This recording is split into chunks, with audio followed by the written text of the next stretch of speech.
अस्सलाम वालेकुम। मैं हूं फैसल तारड़।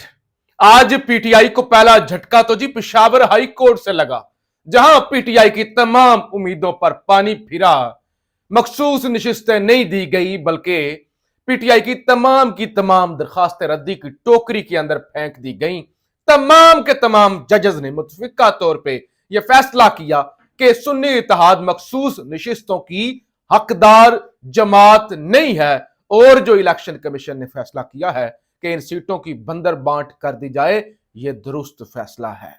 पीटीआई ने अपना केस कमजोर किया है सुन्नी इत्तेहाद कौंसिल के अंदर शामिल होके, क्योंकि सुन्नी इत्तेहाद एक पार्लिमानी जमात नहीं है। अब इसके बाद कुछ और बड़े फैसले हुए हैं, कुछ और बड़े धचके दिए गए हैं कप्तान को। और अब ये जो धचके दिए गए हैं, मैं समझता हूं ये मखसूस नशिस्तों से भी बड़े धचके हैं। बड़ी अहम खबरें हैं जो इस वीडियो के अंदर मैंने आपके सामने रखनी है। एक तो पीटीआई के अंदर, यानी जो कोर कमेटी है, उसके अंदर भी जो है ना वो इख्तलाफात हैं, और संगीन नोयत के इख्तलाफात हैं। जिस तरह से लीगल टीम कर रही है, जिस तरह से जो पॉलिटिकल फैसले लेने चाहिए थे वो नहीं लिए गए, इख्तलाफात हैं, इंतशार है जमात के अंदर। आज मिसाल के तौर पे पीटीआई की कोर कमेटी का जो इजलास हुआ है ना, उसकी अंदरूनी कहानी सामने आई है कि उसके अंदर हुआ क्या। पहले जरा वो आप सुन ले, फिर मैं आपको बताता हूं कि झटके कौन से लगे हैं। खबर है, इजलास में सुन्नी इत्तेहाद कौंसिल के चेयरमैन हामद रजा के गिले शिकवों की लंबी फहरिस्त, लतीफ खोसा, सलमान अकरम राजा, शुएब शाहीन, शेर अफजल मरवत के खिलाफ फट पड़े कि यानी ये जो वकील है ना, ये केस सही रिप्रेजेंट नहीं कर रहे। इजलास की इब्तदा में बानी तहरीक इंसाफ के केसों पर गुफ्तगू की गई। पेशावर हाई कोर्ट के फैसले पर भी मुशावरत की गई। अगले लाहे अमल पर गौर खोज किया गया। वजीर आला खैबर पख्तूनख्वा अली अमीन गंडापुर ने वजीर आजम शहबाज शरीफ से मुलाकात बारे तफसीली आगाह किया। अली अमीन गंडापुर ने दीगर अहम दो शख्सियात से मुलाकात बारे भी तफसीली गुफ्तगू की। इजलास में सेनेट इंतखाबात में हिस्सा लेने के नामों पर गौर किया गया।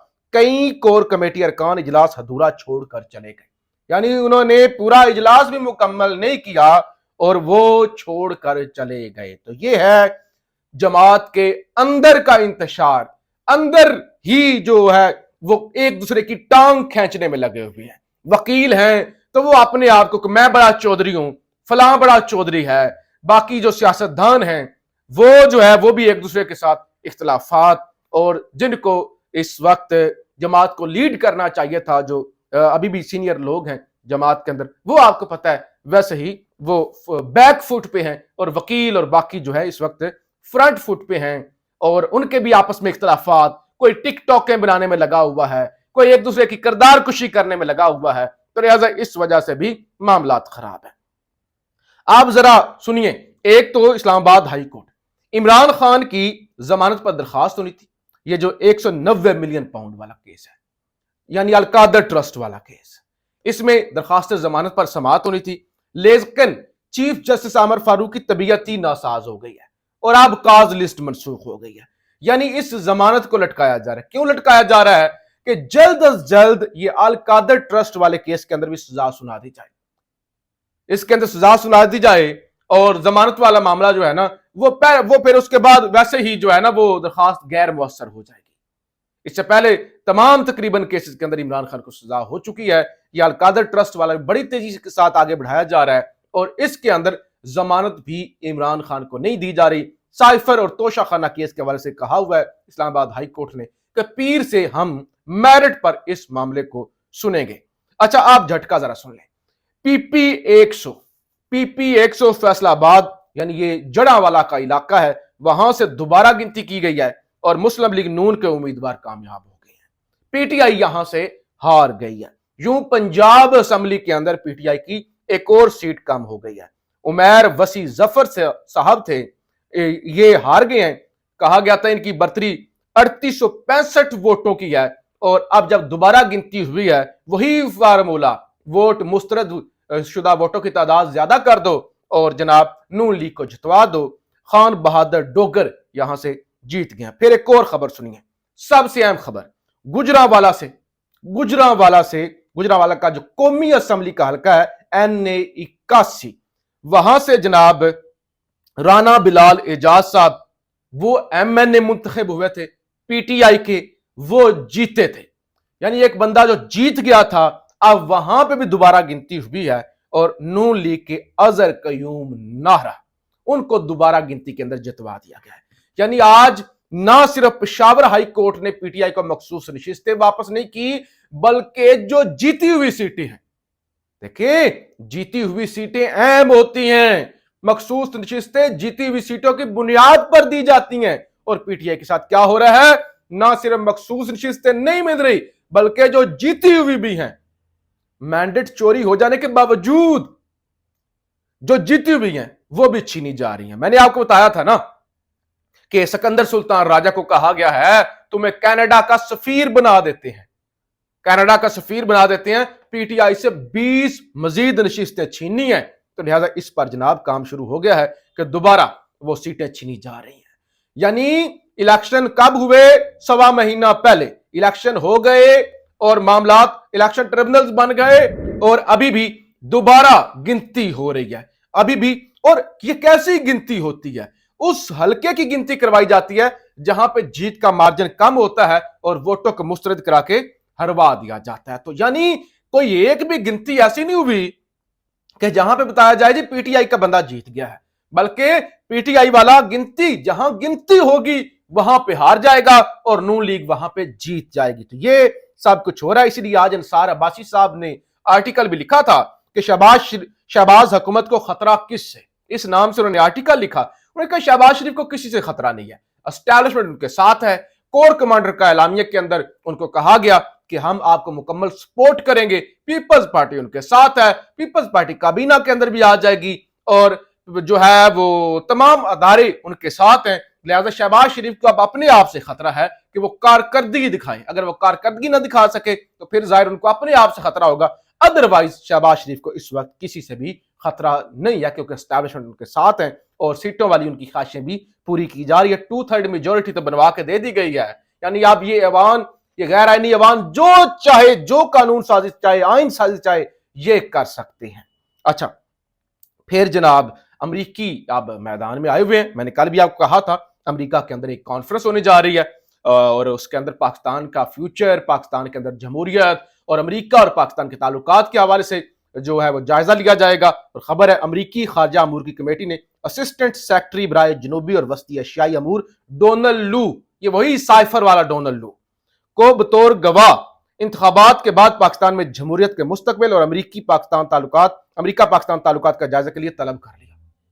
تو ان کو طلب کیا گیا ہے بطور گواہ کہ آپ بتائیں کہ اب الیکشن کے بعد پاکستان کے اندر معاملات کیا ہوں گے، اور کیا پاکستان کے اندر اس وقت جمہوریت کا کیا حال ہے۔ اب قاضی صاحب کے حکم کو کس طرح سے جوتی کی نوک پہ رکھا گیا ہے۔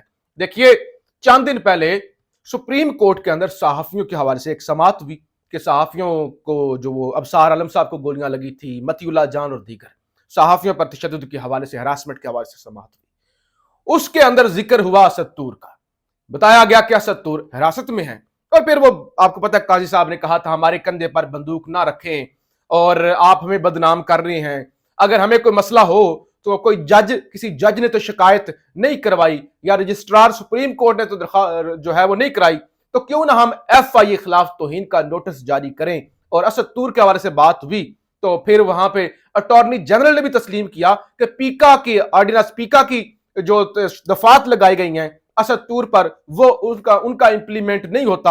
اور پھر قاضی صاحب نے بھی کہا تھا اس معاملے کو ختم کریں، اور کہا گیا تھا 14 مارچ کو اسد طور کو ضمانت مل جائے گی، تو تب تک انتظار کر لیتے ہیں۔ قاضی صاحب نے کہا تھا کہ نہیں آج کیوں نہیں ہو سکتا، کیونکہ یہ جعلی کیس ہے، ہمیں استعمال کیا گیا ہے، الزام ہماری طرف سے لگایا گیا ہے کہ سپریم کورٹ کے چیف جسٹس کے خلاف انہوں نے توہین امیز الفاظ استعمال کیے ہیں، ہم نے تو شکایت کی نہیں ہے، تو کیوں نہ یہ آج ہی معاملہ ختم ہو جائے۔ اب ملک کی سپریم کورٹ کا جج کہہ رہا ہے کہ ہم نے شکایت درج نہیں کرائی، اور اٹارنی جنرل عدالت کے اندر تسلیم کر رہا ہے کہ جو پیکا کی دفعات لگی ہوئی ہیں ایف آئی آر کے اندر، وہ جو ہے وہ میرٹ پر نہیں ہے، ان کا اس مقدمے پر جو ہے وہ اپلائی نہیں ہوتی۔ اس کے باوجود جناب آج جج ہمایوں دلاور نے، وہی ہمایوں دلاور جس نے عمران خان کو سزا سنائی تھی، انہوں نے آج تفتیشی افسر پیش نہیں ہوا تو اسد طور کی ضمانت کا کیس جو ہے وہ پیر تک ملتوی کر دیا ہے۔ पीर तक। साकिब बशीर साहब का ट्वीट है, सुप्रीम कोर्ट की ऑब्जर्वेशन और अटॉर्नी जनरल के एतराफ के बावजूद स्पेशल जज सेंट्रल हमायूं दिलावर ने तफ्तीशी अफसर की अदम पेशी पर जमानत की दरखास्त पर समाअत पीर तक मुलतवी कर दी। तो यूं एक लोअर जुडिशरी का जज, एक थर्ड ग्रेड का जज, उसने सुप्रीम कोर्ट के चीफ जस्टिस के हुक्म को जूती के नोक पे रखा है और असद तुर्क को जमानत नहीं दी। यानी उसने बताया है कि मेरा हुक्म काजी के हुक्म से बड़ा है, अटॉर्नी जनरल से बड़ा है। तो ये इस मुल्क के अंदर एक तमाशा लगा हुआ है, लाकानूनियत इतनी है और बेढंगे बेतुके इस कदर फैसले आ रहे हैं कि मुल्क के अंदर अब मायूसी के सिवा कोई नहीं है। और बदमाशी इस कदर है कि ख्वाजा आसफ से किसी ने पूछा कि आप तो सुना है बड़े भारे मार्जिन से हारे हुए हैं। ख्वाजा आसफ ने कहा कि उनसे पूछे ना, मुझसे क्या पूछते हैं, उनसे पूछे जिन्होंने मुझे जितवाया है। आप जाके उनसे यह सवाल करें जिन्होंने मुझे जितवाया है अगर मैं हारा हुआ हूं तो। और फिर वो कहते हैं कि एक दो रोज से नवाज शरीफ की तबीयत ठीक नहीं है। ख्वाजा आसफ कि एक दो रोज से बाऊजी, वही बात कि वो जो हल्के खोले जा रहे हैं, नवाज शरीफ साहब हार जाएंगे, उससे पहले तबीयत खराबी का बहाना करके मुल्क से फरार हो जाएं। और उधर बीबी मरियम जो है वो हेलीकॉप्टर पे आया जाया करेंगी। यानी कोई एक काम भी वो नहीं छोड़ना जो इमरान खान ने ना किया। इमरान खान तो वजीर आजम थे, वो नाका लगता था, उन्होंने कहा कि ये बनी गाला से वजीर आजम हाउस जाना हेलीकॉप्टर पे आसाने बजाय ट्रैफिक के मामलात के अंदर जो है ना वो खलल डाला जाए।